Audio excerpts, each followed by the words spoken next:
Welcome to L&D Disrupt, the podcast dedicated to helping you overcome workplace challenges and prepare for the future of work today. I'm your host, Nelson Sivalingam, and I'll be speaking with the movers, shakers, and path breakers in L&D who are reshaping their organizations right now. Join us each week as we delve into the highs and lows of work in the industry to get to the real nitty-gritty stuff that you actually care about. This week's episode is the return of L&D Life Hacks. The format is essentially we've got three great experts sharing their three best pieces of advice that you can take away and apply. And if you missed those intros there, we're joined by Lauren Scholtz, Learning and Development Manager at Humanforce, Neil Cunningham, Founder and Learning and Development Solutions Director at Align Learn Do, and Sam Allen, Head of Learning and Performance at Insightful People. And hopefully, because we've got a lot to get through, I will keep us to time and get cracking straight away. So there's sort of themes to these tips and hacks, and we'll start off with the theme of collaboration and maybe a wider view of collaboration and what you think it is. And Sam, I want to kick off with this one around reframing learning requests as hypothesis that we can test, because so many people struggle with L&D's positioning and that expectation that we're maybe an order taker. So I do feel like that tip maybe helps us with that mindset shift. Yeah, definitely. And it's definitely about collaborating with our stakeholders more than being kind of order takers. So it's this hack was kind of really born from my frustration with stakeholders coming to us with requests for training versus symptoms, right? So it's like the old analogy: you don't go to a doctor and tell them what medication you need. You go and explain what your symptoms are, right? And there's a ton of other analogies like it. And I tried lots of different things to try and shift the positioning of my conversations with stakeholders. To be more, well, actually, that's what you might think is happening, but what else could be happening? And I found that kind of talking about their assumed training needs as hypotheses to test was a really nice way of positioning it. All of a sudden, it sounds very scientific. It's much less it's less, they get less defensive, and it's slightly less kind of threatening to their assumption if you say, well, that could be what's happening, but actually the whole point of a hypothesis is you offer up alternative hypotheses, right? And then you test all of it and see what's going on. It's really around a different kind of positioning with stakeholders when they come to you, so that you don't get stuck trying to kind of analyze what the root cause of the problem is, but stuck in a situation where your field of analysis is quite narrowed into what they think is happening. And I'm conscious of time, so I'll probably stop. And that makes sense. I'll jump in, because I'm sure that I've been really annoyed by this challenge as well, and have tips of their own. Yeah, 100%. Let us know in the chat. I was just going to ask a follow-up question, but do you find that saying to people, rather than, okay, let's do it, that's what's happening, saying these other things might be happening, does that help you get closer to people's data? Does it help build relationships as well? Do you see that? I think definitely. I think it becomes a conversation with the stakeholders. It becomes a process of analysis that you do together. And absolutely, you can start asking questions like, if this is your hypothesis, like, how have you come to that hypothesis? How have you landed on that? What are you not seeing from your team members? What metrics demonstrate that you're not seeing that from them? So all of a sudden it becomes a more robust and detailed analysis from the get-go. Nice. Yeah, small shift, but I imagine it has a big difference. Neil, did you want to follow up on that one? I know we've spoken a little bit before about this shift from just taking orders, but also managing the process. So I'm curious to get your thoughts on this. First of all, I love the hypothesis piece. Like, it's something I try and do with the customers that we work with, for all the great things that Sam said. And I think as part of it, it can also be about engaging stakeholders you might not have thought about in the process. So if you go to them like, here's your hypothesis, you're saying that, let's take a simple example here. All of our managers are rubbish. Yeah, I'm sure we've all had that hypothesis or something. And you go, okay, well, as Sam said, tell me what the symptoms of that are. You can then find out who else that group that's come to you with it are talking about. And you can involve those people in the design of the experience they're going to go through. So you can actually say, okay, well, here's your hypothesis. Here's what the group has said about that. Here's how we're then going to design a learning solution, whatever that may look like, to see whether or not our treatment for your symptoms will deliver a positive outcome on the hypothesis. Perfect. That makes sense. And we'll get to that sort of next tip as well in a second about how that bring people into that learning experience design process sort of more effectively and intentionally. But Lauren, any thoughts on what Sam and Neil both said there? Oh, 100% agree. And I really like just the use of the word hypothesis. It's kind of a shortcut in people's brains that takes it from problem solution to, stepping above and having that scientific mindset. When we hear the word hypothesis, we think about people testing things out. We think about dispassionate science and getting evidence and proving things and moving forward incrementally. So, when you can use words like that just shift the way that people are thinking about something, it does a lot of the work for us. Yeah, no, exactly. Someone on the podcast recently used the term thinking like a scientist, and that is a nice sort of Trojan horse to just getting people to step back and say, if we were in science class in year 10 or when we were like 14, 15, we would use the parameters of a hypothesis to test something, and that sort of mindset shift really helps there. Neil, I want to come back to what you said about this point of who else is being affected, because if we're asking people to build the hypothesis, we can also get them involved in building the solutions as well. So you mentioned that point of the learning experience design and getting stakeholders involved, but how do you do that in practice? Any advice you can give people for bringing people along with you? Yeah, the first piece of advice is talk to people, like present that hypothesis, and not just within the people that have come to you saying we need this solution, but the people who are going to be affected by it. And I think something that is, or may be difficult to do depending on how mature the business is toward its view towards L&D, is talk to the people who are almost actively working against you. So there will be those groups in the business who are not L&D positive, who don't get it. Go and find out what they want, and test your hypothesis on them. Now, they'll give you a different set of data to the people who are really pro it, but you might just get a little more truthful outcome that will help you iterate your design further out. It's that idea of winning over your most reluctant people. It'll be easier to win over the others, I guess. Yeah, maybe not easier, but I write this thing. I think it's Ken Blanchard. It's like a sales book called Raving Fans that I read years and years ago. And it's this idea of if you can build small groups of raving fans in your customer base, and if you think of your colleagues as customers, it can be a bit clinical, but if you can build those raving fans, it's like that word of mouth, and it's that pull towards the solution rather than your boss hypothesized something, we built something, here it is. It's just involving those people through the process. And a kind of on a sub note of this, also think about groups who might not have or who may have accessibility issues, and iterating a process for them to make sure it's inclusive in the design as well. Yeah, I like this idea of iteration actually, because we spoke about obviously building multiple hypotheses, but we need to maintain that mindset in the learning experience design, because if we take it to a group, we also can't then assume that what we've put together will solve their problem, will it? So we need to go to people, maybe get them to test a few.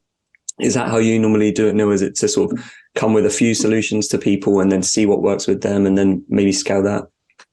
Yeah, there's definitely a positive in asking what people think of a solution, but don't get too bogged down in solutionizing.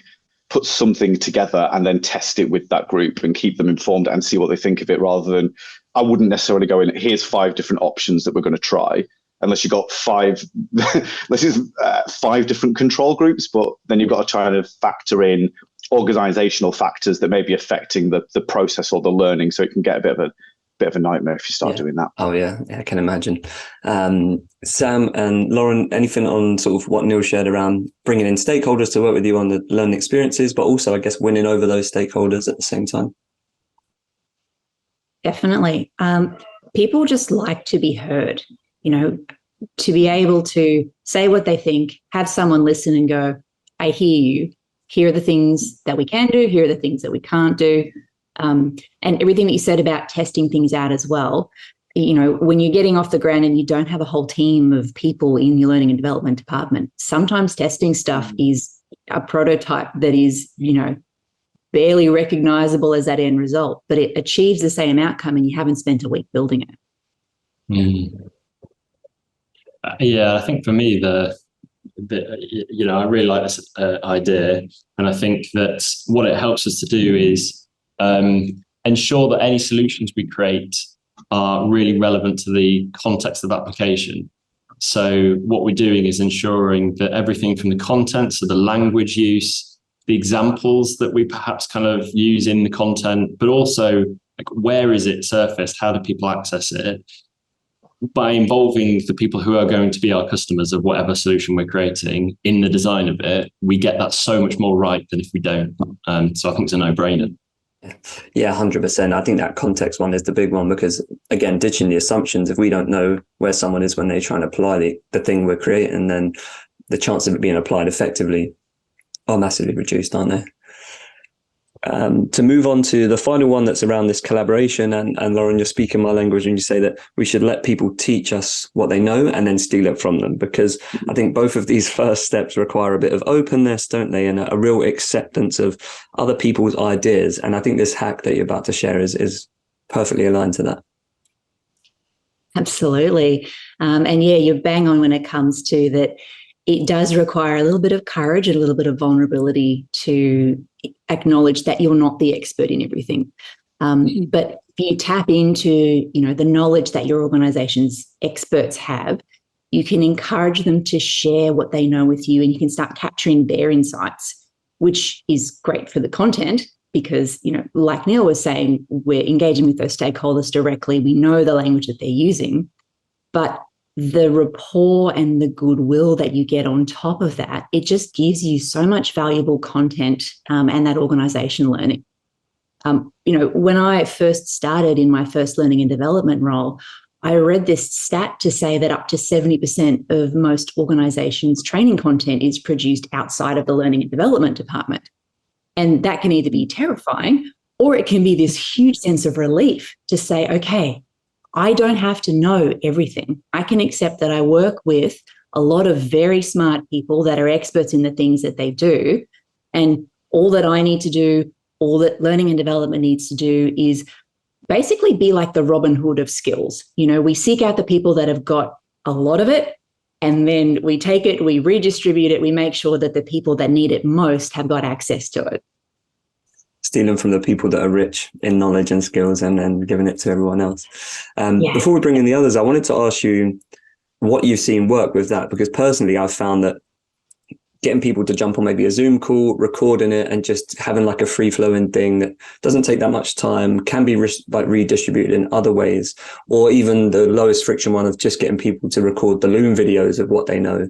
How do they go through a process? What are their best tips? But I'm curious if you've seen anything work particularly well in terms of capturing that stuff in a way that helps you reuse it. Yeah, absolutely. So for context, when you introduced me as the Learning and Development Manager at Humanforce, the full title is at Humanforce, formerly at IntelliHR.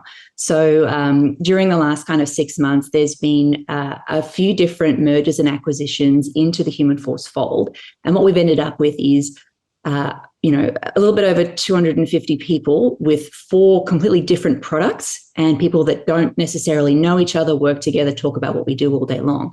And so to help everyone understand what we do, and to have a sensible conversation with somebody who says, oh, Humanforce, what do they actually do?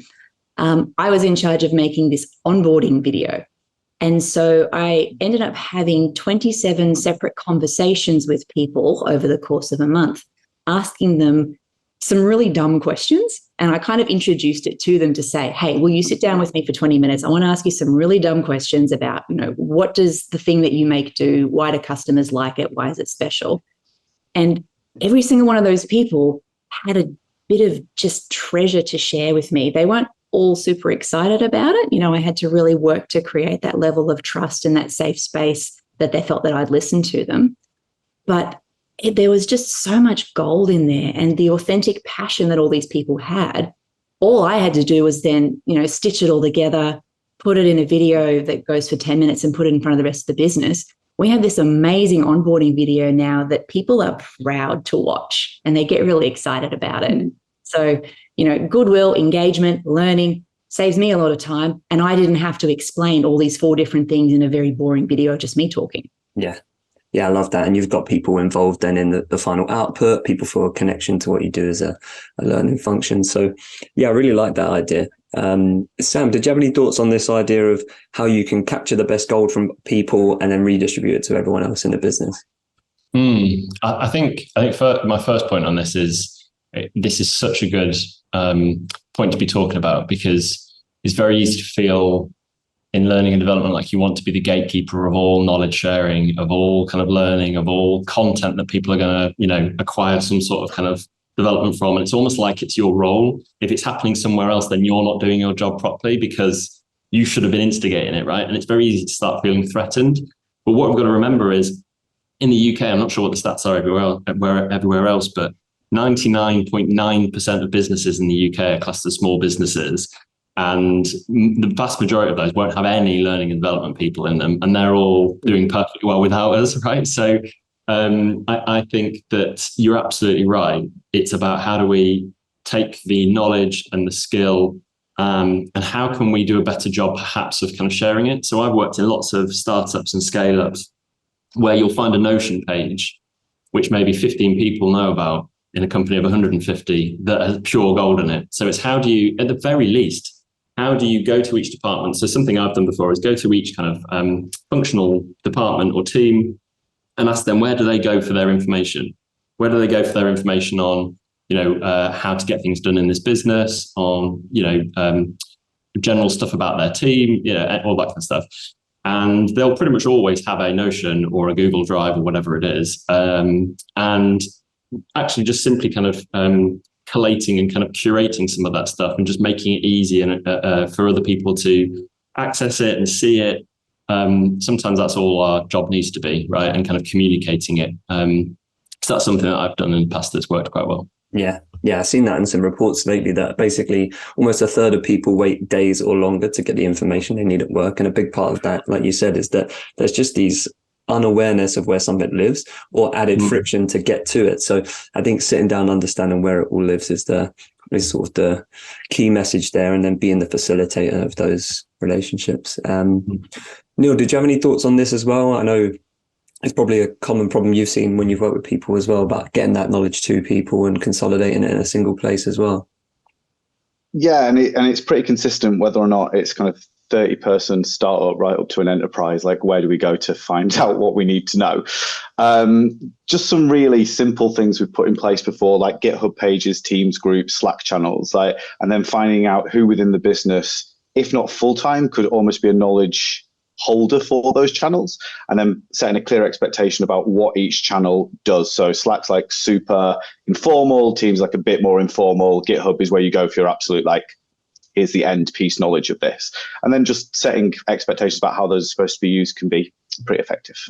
Yeah, I like that. It's about tapping into that existing behavior, what people already do. I always think that with like YouTube moderators, people use them, they often do it for free, give up their own time, but it's because they're going to be in that place anyway, passionate about that channel, passionate about that thing. So maybe I guess it's a similar thing in the workplace. The data will point you to the people that are the most frequent contributors on a platform or on a particular format or topic, I guess. So maybe it's a case of getting that existing data. Cool. We're doing pretty well for time. I'm pleasantly surprised so far. Just a reminder to people, if you want to share any of your thoughts in the chat, let us know. Hopefully we'll get time for a few questions at the end as well. We're going to move on to the second part of this. And this next batch of tips are all kind of linked to strategy. How far should we move? Do we look long-term, short-term?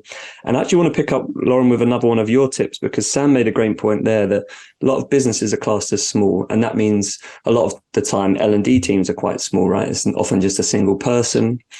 That means there's lots of things we can do, but what are the things that we should do and to make us an effective team, to drive impact? So this tip is essentially accept that going slow is sometimes how we'll go fast.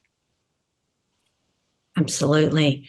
Usually we are a small team with big dreams. We've got even bigger to-do lists, and, we want to be as efficient as we can with our time and our efforts. The thing is, though, that efficiency and effectiveness aren't always the same thing.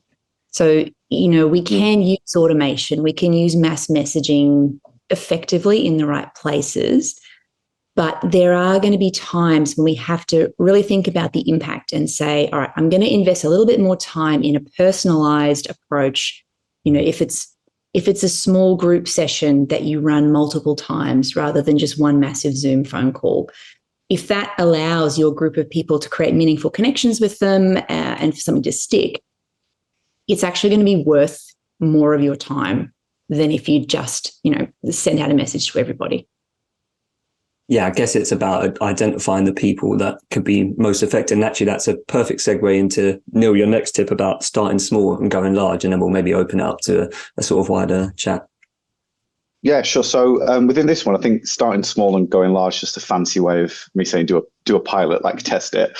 But underneath that, and going back to what Sam said about order taking, there's this idea that L&D takes orders and has output. And it can be quite difficult depending on how confident you are as a function, or even whether or not we've just gone through one of those periods where everyone in L&D gets let go. That's some of the rhetoric that you hear sometimes, about how confident you are in pushing back and saying, no, actually, we've got other strategic priorities that we need to deliver on.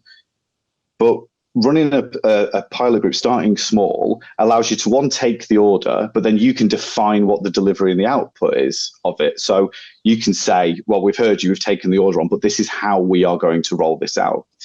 And by doing that, it also lets you find out what's not going to work, like we talked about earlier, not just within the learning experience itself, but within the, those McKinsey 7S outliers. So in your structure, in your staffing, in the systems that are going to be affected as you roll it out, you can test those. And that's really good for your L&D brand. I was talking to a brand consultant the other day, and I'd never heard this before, but I really love it. They said, your brand is not what you put out, it's how people react to you.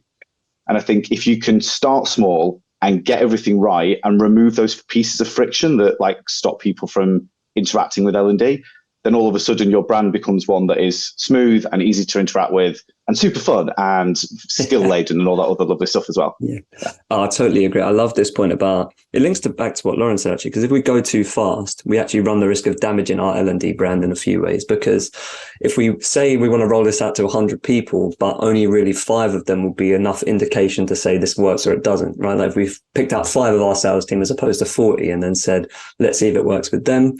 By the same token, if we go too fast and roll out an initiative to 100 people and therefore only 10 sign up and start using it, we've only got a 10% activation rate. But actually, what if those 10 people were the only people who might benefit from it in the short term anyway? So I really like this idea that if we combine those two ideas to go slow and eventually go fast and start with the small things that actually make a difference to the right people, we'll build up more credibility, we'll build better stories about how the impact we're having is. And like you say, to Lauren's point, that efficiency and effectiveness aren't the same thing, because we might view ourselves as efficient if we say, well, now 100 people have access to this thing, but we're not effective if 90 people in that 100 didn't even need it in the first place, I guess. Absolutely. Sam, I've just did a brain dump there, but any thoughts on sort of any of the 3 things that any of us shared there about strategy, going fast, going slow to go fast, piloting with small groups? Yeah, I loved your brain dump. I thought it was very good. I think so. In terms of kind of going slow, I think it's really important and very difficult sometimes. So, and again, this comes back to the something that Neil said around the how we position ourselves as a team. There is often quite a lot of pressure on us to deliver something, with the assumption that whatever we deliver is going to have a close to immediate impact on the assumed problem, right? So our sales people are, losing too many potential deals, right? None of them can quite close, right? So let's get every single one of them on some closing training like next week, because then the week after they're all going to start closing, right? If we go, okay, and then just design something, it could be the best. I'm talking absolute nonsense. I don't know. Yeah, I've not worked in sales training. Neil's probably thinking, what on earth are you on about? But for the purposes of it, you can go with it. So like closing training, it could be the best closing training in the world. But it goes back to the point, the point I made earlier on around kind of that's the hypothesis, right? But what else could be happening? It could be that they're too stretched. It could be that the people that they're trying to close aren't the right people, and the problem is right down the line, not on their closing, right? So you have that pressure to get something over the line and deliver a solution that you think might help. And so it is a real challenge to go, actually, is that the right thing to be doing? And even if it is, do we want to kind of really quickly whip something up and get it out ASAP, or should we take a little bit longer? And in my experience, there are some things that you can be kind of pretty agile, iterate, get something out quickly and then iterate on it. And that quick thing that you deliver within a week is fine, but you can kind of do better eventually. There are other things. So we created an automated onboarding at one of our kind of big clients that we've just worked at. And it took a long time to deliver. And there was quite a lot of pressure for us to get something delivered. But we didn't kind of deliver it until we felt like it was all of the things that Lauren said. So it was personalized. So different people in different regions, in different departments had a different version of it.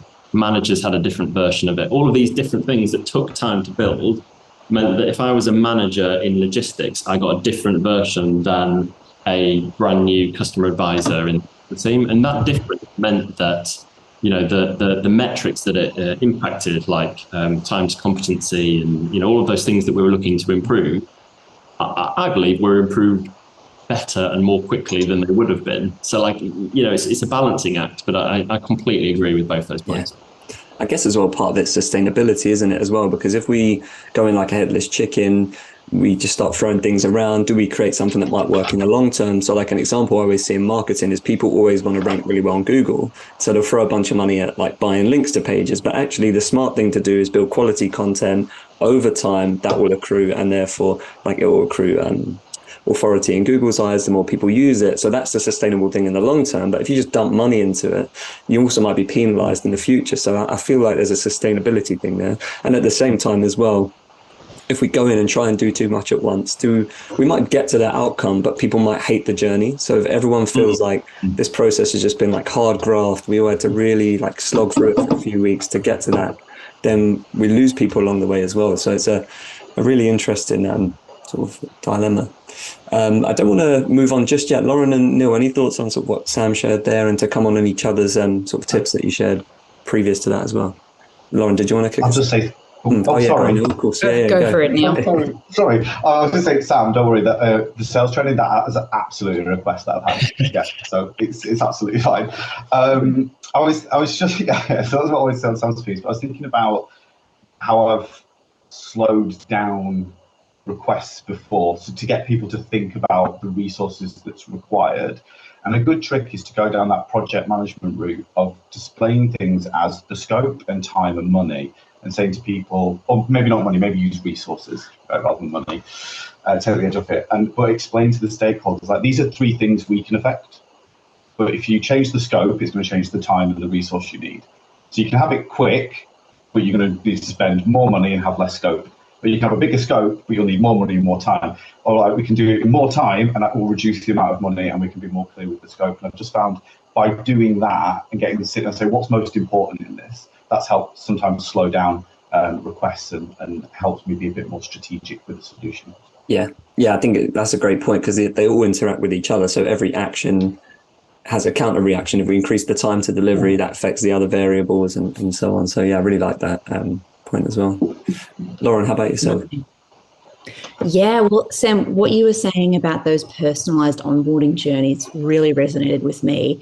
I think because we're very passionate about, learning and development, and we want to make that as available for as many people as we can. So we think these kind of bulk approaches are the most effective way to make that difference.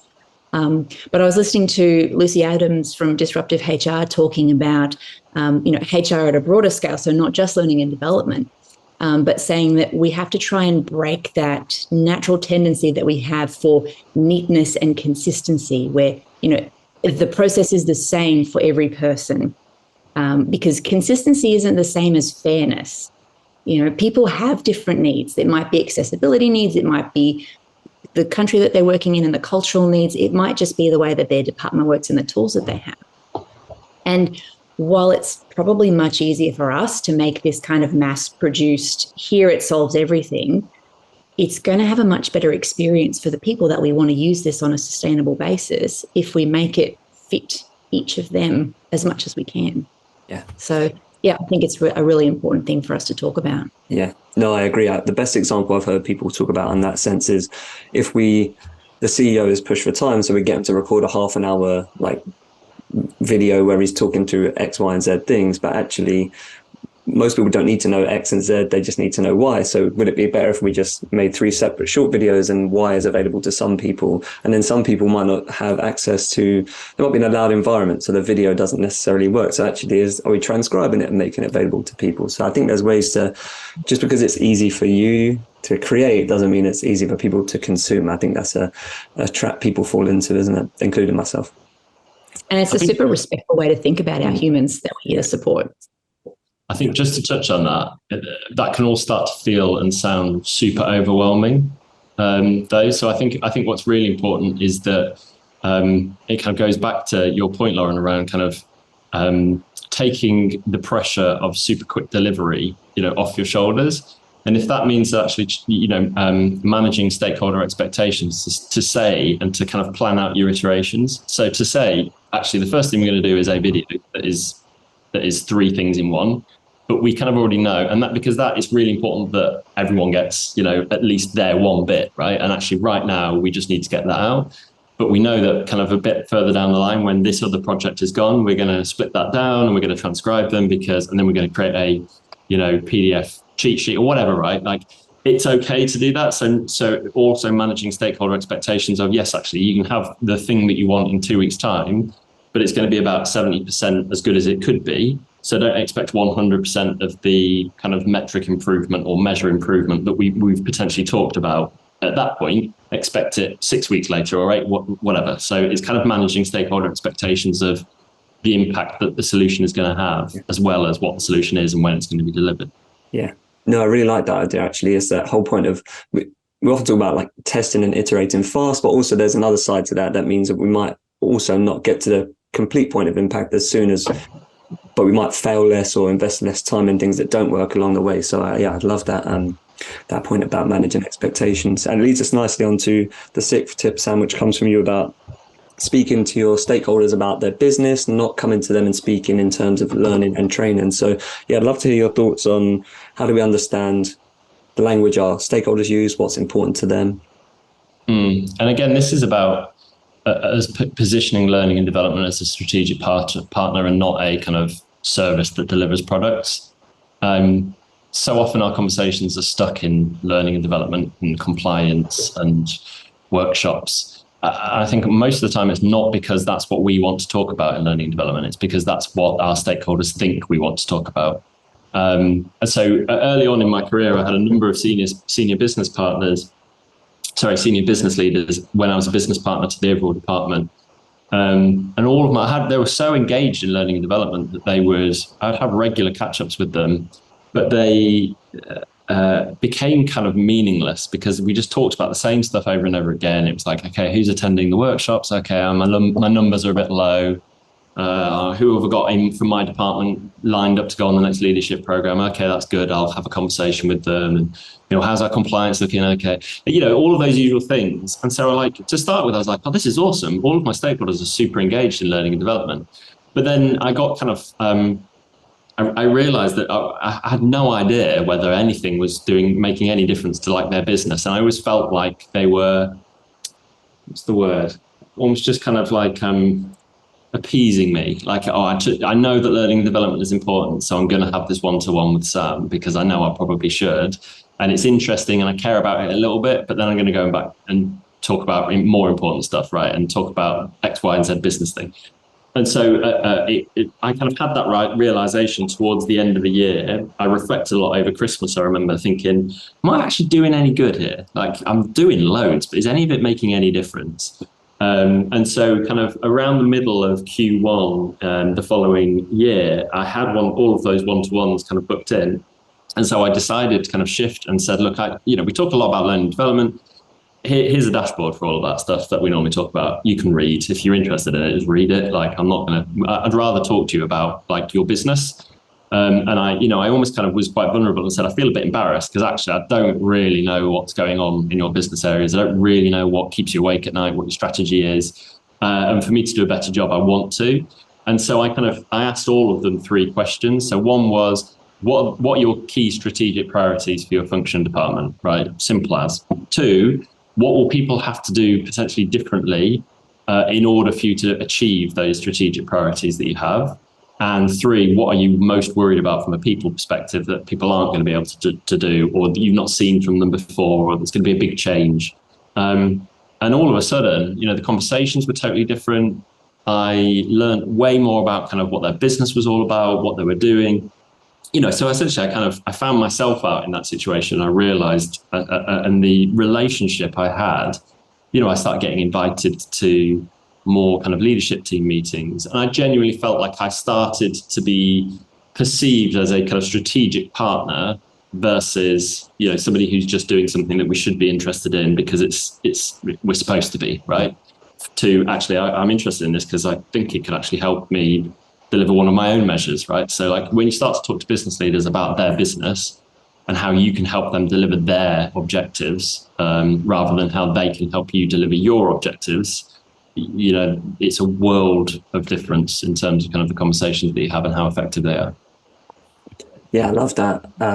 Lauren, Neil, any thoughts from you on how you sort of navigate that relationship, have those conversations where you are aligning more to the business problems as opposed to, like Sam said, trying to get people to help you reach your goals, and making that shift to how do we help you reach your goals, and actually what are your goals and problems in the first place?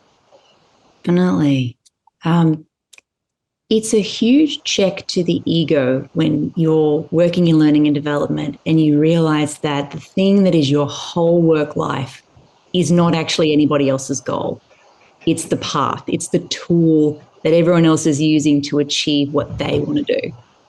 So when we can have that mind shift to say the numbers of people showing up, or the skill that you can put on somebody's profile to say that they can do this, or the certificate that they get, that's not actually what we're here to do. We're here to help the business succeed. We're here to help our people succeed. And our superpower that we bring to that is learning and development. And we need to be able to understand when to bring that superpower to bear. We need to understand when it's not actually appropriate for us to get involved, because you can't solve every problem with training, as much as we'd like to try. And so when you can start, like you said, Sam, getting curious about their business, what are they here to achieve? And then which of those things can you get involved and help them with? They're going to be booking meetings with you rather than the other way around. There's going to be no more duty. They'll be banging down your door to talk to you. So I think it's a fantastic way to approach it. And it's a really effective way to help the business. Awesome. Neil, you must do this all the time, go and speak to people and have to find out quickly what the business objectives are and where learning plays into that. So I'd love to hear your thoughts as well. Yeah, I mean, I just agree with everything that Sam and Lauren have said. But to Lauren's point about when you realise you are not the centre of the universe, I remember once I was moving from a sales trainer role into L&D manager role, and there was a great L&D team there, and they were helping me like transition and build up my skills portfolio. And the L&D director said, Neil, you are not the star anymore. You are not standing in the room and people are not clapping for you. So you need to think about how you are going to help the business. And it just really, big check to the ego. And I go, okay, so how does L&D help a business? And this approach can be seen as a little callous sometimes, but it's almost about understanding that L&D will sit inside HR most likely, and it will be a cost center to the business. And the people, that SLT will sit down and they will have those conversations where they're thinking about what's the cost of this? If I'm an MD of a business unit and I have to look after my own budget, what's this costing me? And so it's important that L&D understands the finances in the business, understands things like what EBITDA is, unit economics, and then how you can go about saying, okay, so going right back to the start, here's our hypothesis, here's how we tested it, here's the initial outcomes. We've linked learning objectives to performance metrics. We've made a unitized monetary amount for the performance objective. And here's a, if not causated, but strong correlated ROI. And all of a sudden once you understand it, you start talking in terms like that, people do start sitting up. And so I kind of went in that direction for a long time until I realized I'd gone too far into the numbers. And actually, people do also care about things like if people are enjoying it and that they're happy and that they've had a good learning experience. It's about not forgetting that as you move towards the other one as well. Yeah, just become 100% spreadsheet based. Forget those people out there. Well, yeah, no, I love that. I think we've all been there, that shattering of the ego where, you do have to kind of step back and take a sort of wider lens. So I totally agree. I think it makes sense to actually move on to a point we were going to get to slightly later, because you spoke about the commercial understanding of the business there. And funny enough, I was speaking to someone about this last week, and it is really a way for us to understand where we can have impact if we know where our business or departments make money and where their biggest opportunities to make money are, or to drive impact on the bottom line. And Sam, part of that is getting more comfortable with business data, isn't it? Yeah, definitely. I think Neil kind of just made this point perfectly in what he's talking about just a second ago. And I think a lot of most of my hacks really have come from kind of earlier in my career, where I've realized, I've had that ego check, and I've realized that I've not kind of necessarily been doing as good a job as I could have been. And I used to just glaze over when I was even when I was in kind of like leadership team meetings, and we weren't talking about learning and development, and they were talking about business performance and things. I didn't glaze over and switch off and disengage, but I kind of just thought, I don't quite know what they're on about, but I'm not going to just sit here and ask them loads of questions. And basically, my hack is do the opposite of that. Ask loads of questions. Be really curious. What does this mean? What does that mean? And then you can kind of start understanding, okay, so what are the metrics that essentially I had a senior stakeholder who asked me how I thought learning and development could positively impact a particular measure that they were struggling with. And I didn't understand what the measure was. I couldn't even BS it. I just had to say, I'm not sure, because I'm not quite sure what that measure is. And so I got found out big time, was embarrassed. And so after then, again, I kind of was vulnerable and said, look, I really want to understand more. So whenever I was in a meeting, I asked questions. Sometimes I felt like a schoolboy, and, it was a bit embarrassing. But most of the time, again, if people want to talk about stuff that they know about and are interested in themselves. So most of the time it really helped. And I think then you can, the key kind of follow on to that is, if you understand the metrics that businesses use to measure their successes as a business, you can then also start to understand what are the kind of sub-metrics that they use to measure things like progress towards that, and indirect kind of measures of success that aren't necessarily on a kind of P&L or on their kind of data sheets, but actually you can be really interested in, because if you impact that, which is potentially a smaller measure, you're going to positively impact the kind of the bigger measure that they are interested in. So yeah, be interested, be curious, ask loads of questions. You don't know what a particular metric is, or a data point is, or an acronym, or whatever it is. Ask the question. You'll always get that question answered, and it will make you a far more strategic and effective business partner. Yeah, I love this sub-metrics point, because actually a great example would be to come back to sales. And Neil, you might correct me if I'm wrong, but a lot of the time maybe people are looking at what the revenue target is, but actually if we want to get to revenue, we have to have X amount of pipeline, and then we actually need a percentage of that pipeline to convert. So if we, first of all, it starts with understanding the final metric, but then there are these sub-metrics to work back from and say all these other things need to happen. But if we don't know that final metric, we won't work backwards. So I guess that's kind of what I'm trying to get to there. Lauren, I saw you nodding as well. Actually, I know, Neil, you've got a great tip on data as well, but Lauren, I saw you nodding to what some of Sam was sharing there. So I'd love to hear your thoughts on getting closer to that business metric and understanding sort of business data as well. Absolutely. So I was nodding on and getting excited, because the thing that goes through my head every time someone says asking a dumb question and being brave about it is that if you're thinking it, probably somebody else is as well. And so sometimes being that brave person that, stands up and says, can you explain this to me? Somebody else in the back of the room is probably also going, oh my gosh, thank goodness. But also if we don't understand what that metric is and how learning can influence our performance on that metric, how can anyone else in the business understand that as well? Is this information that we can include as part of our learning interventions to say, here is what we're trying to achieve as a business. This experience will help us to move the needle on this, which means then that we are ultimately more successful. It's a real shortcut to getting people excited to show up or log in or watch whatever you're trying to get them to watch, because they see that direct line with the money or the outcome or the customer experience. So, yeah. If we don't know, then probably no one else in the business gets it either. Yeah. Oh, I can completely relate there. I was on a call with, it was a marketing call the other day, and someone slapped me going, "What does this mean?" And I was like, "Oh, I don't know either, actually. One of us best ask." Because then if you don't, I've been stuck on the other end of it. I pretended I knew what something meant for like 6 months, and it's too late then. I can't ask now. Then I really do look stupid, because someone will say, "We've been talking about this project for 6 months. What do you mean? You don't know what it is." So yeah, I love that. Neil, any thoughts on that data point in general? And then it'd be a good segue into your tip on how we can take that data and tell better stories with it as well. Yeah, just to go back to Sam's thinking about asking the questions. It reminded me of a piece I'm working on at the moment where we're putting together the data story for a customer who've used a mix of internal and external providers to deliver a solution to about a population of 700 people over a year. And I was just trying to find out who's responsible for the metrics.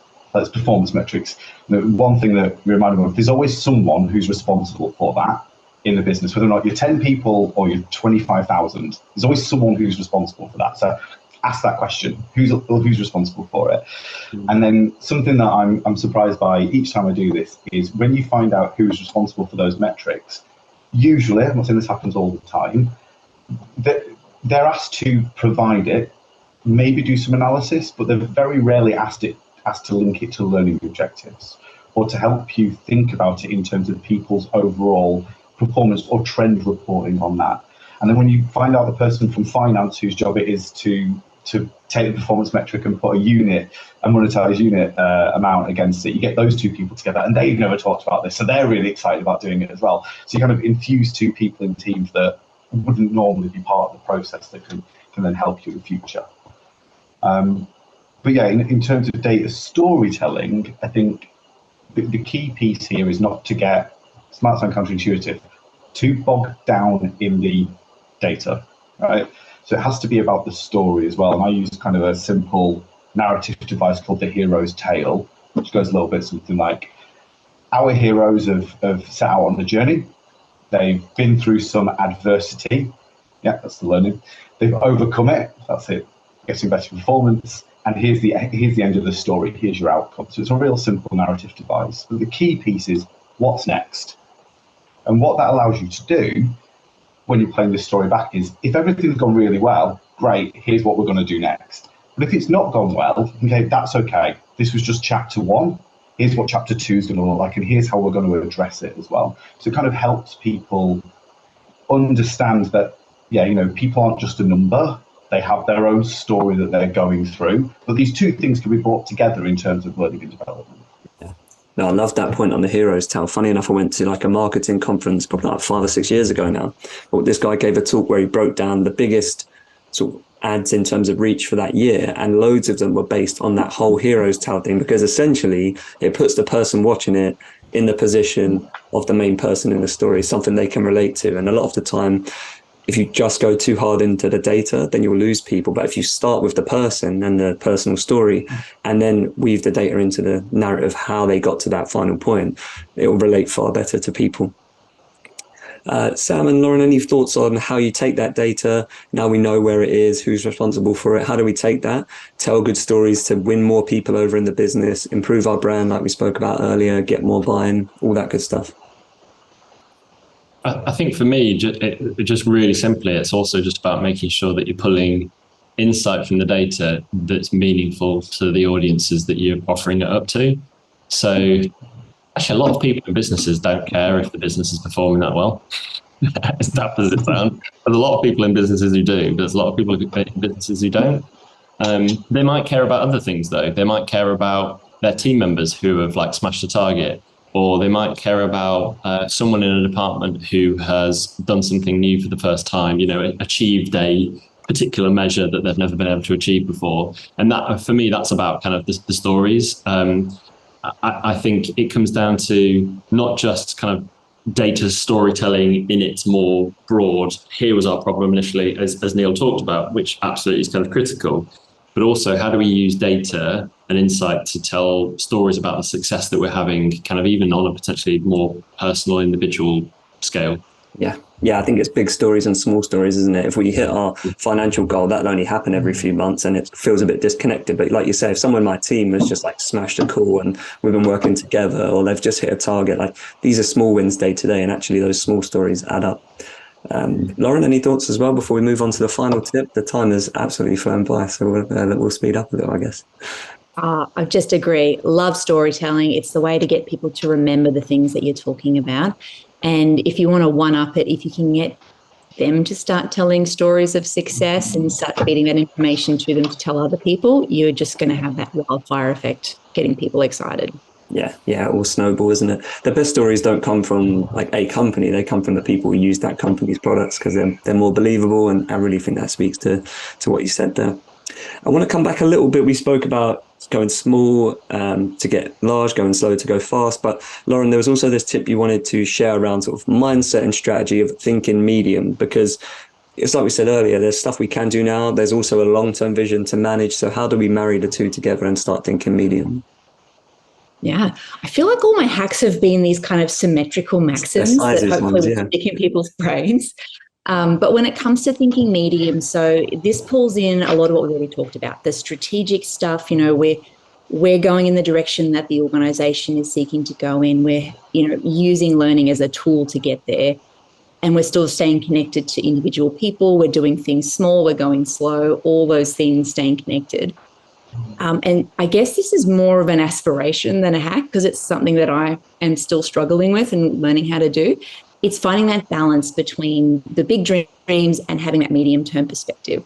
So it's quite hard for us as a discipline often to plan, in any level of detail, more than about 6 to 9 months out. Stuff happens, unpredictable things happen, priorities change. We can have one or two kind of big rocks and goals that we're working towards.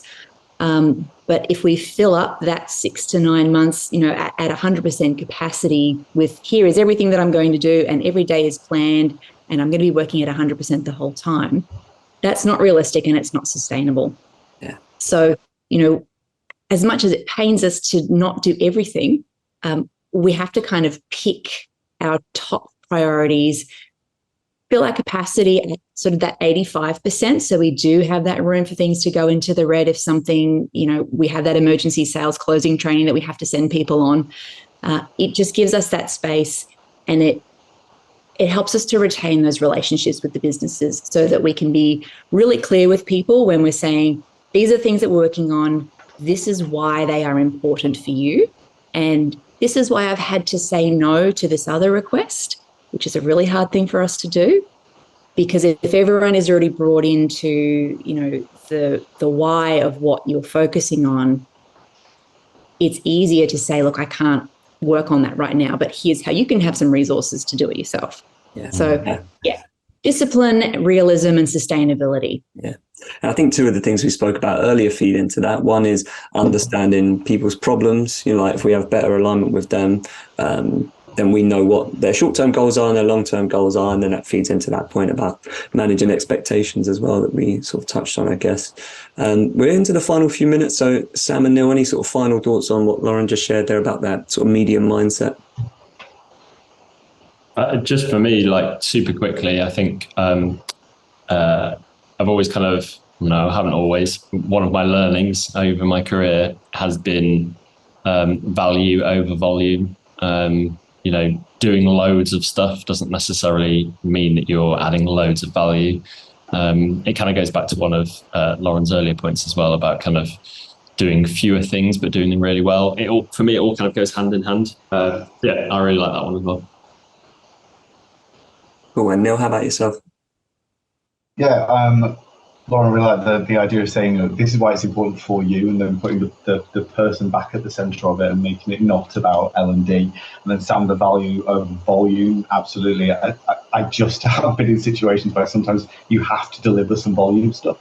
And if you can almost work out which stakeholders will accept some not great volume stuff, so you can do some great non-volume stuff in the background, that can be a little bit of a hack to just keep some noise away from the department.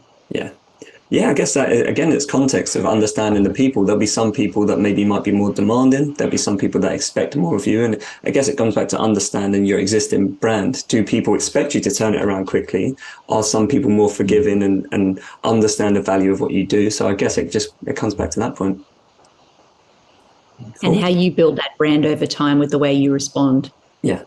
Yeah, that's the other thing. Yeah, I think maybe it is another sort of tip is just to understand, take stock of what your brand is now and understand what you want your brand to be as L&D and how big is the gap between those two. And I guess how do you change it with your sort of day-to-day actions? Cool. I can't believe it. We've fit all 9 hacks into 1 hour, less than 1 hour, which is testament to our timekeeping and speed.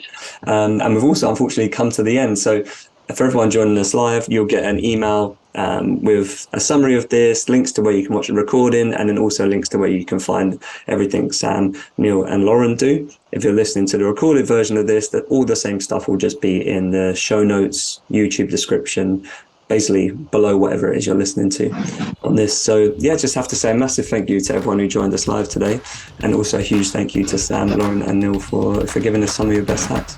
Before you head off, I want to tell you about 2 very exciting things. Death of the LMS, your free guide to skills first L&D, is now live. From the numbers that explain L&D's current problems to lessons on how you can build a skills-led strategy, this is going to help you drive more impact through learning. You'll find the link right at the top of this episode's description. And just below that, a link to our new weekly walkthrough, where we show you how this can be done in practice and give you a tour of how now. Our learning experience platform that gets 5 times more engagement than a traditional LMS. So, thanks for listening, and we look forward to seeing you again for another episode of the podcast.